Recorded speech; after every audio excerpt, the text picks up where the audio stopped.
రాజ్యసభ ఎన్నికల నామినేషన్లకి కేవలం కొన్ని గంటలు మాత్రమే సమయం ఉంది. రేపు నామినేషన్లకు ఆఖరి తేదీ. ఇప్పటి వరకు వైసీపీ నుంచి 3 రాజ్యసభకి నామినేషన్లు దాఖలు చేశారు. ఆంధ్రప్రదేశ్లో 3 రాజ్యసభ స్థానాలకి ఈ నెల 27వ తేదీన ఎన్నికలు జరగనున్నాయి. 15వ తేదీన నామినేషన్లకు ఆఖరి గడువు.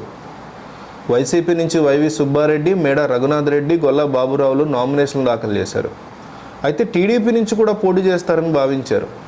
రాజ్యసభలో పూర్తిగా జీరోకి చేరుకుంటూ ఉండడంతో టీడీపీ ఎన్నికల్లో పోటీ చేస్తుందని పార్టీ నుంచి కూడా కొంతమేర సంకేతాలు అందాయి. గతంలో ఎమ్మెల్సీ ఎన్నికల్లో విజయం సాధించడంతో ఈసారి కూడా అదే తరహాలో క్రాస్ ఓటింగ్ జరిగి తమ పార్టీ అభ్యర్థి నెగ్గుతారని తెలుగుదేశం అంచనాగా వినిపించింది. కొన్ని పేర్లు కూడా వినిపించాయి. వర్ల రామయ్య, కోనేరు సురేష్ పేర్లు వినిపించాయి. గత రాజ్యసభ ఎన్నికల్లో కూడా వర్ల రామయ్య పోటీ చేసి ఓడిపోయారు. అయితే ఈసారి పరిస్థితి వేరు. రాజ్యసభ ఎన్నికలకు ముందే వైసీపీ అధినేత జగన్ తన పార్టీలో సిట్టింగ్ ఎమ్మెల్యేలను మార్చారు. కొందరికి టికెట్ ఇవ్వనని కూడా చెప్పేశారు. మరికొందరికి వేరే నియోజకవర్గాలు బదిలీ చేశారు. ఈ పరిస్థితుల్లో అసంతృప్తులు తమ వైపుకు వస్తారని టీడీపీ అంచనా వేసింది. అయితే పెద్ద స్థాయిలో మాత్రం అసంతృప్తులు కనపడలేదు. ఒకరిద్దరు రాజీనామాలు చేశారు. ఎమ్మెల్సీ ఎన్నికలంటే 4-5 క్రాస్ ఓటింగ్ చేస్తే సరిపోతుంది. కానీ రాజ్యసభ ఎన్నికలు మాత్రం అలా కాదు. ఒక రాజ్యసభ స్థానాన్ని గెలుచుకోవాలంటే 41 మంది ఎమ్మెల్యేల మద్దతు అవసరం. టీడీపీకి ఉంది 18 మాత్రమే.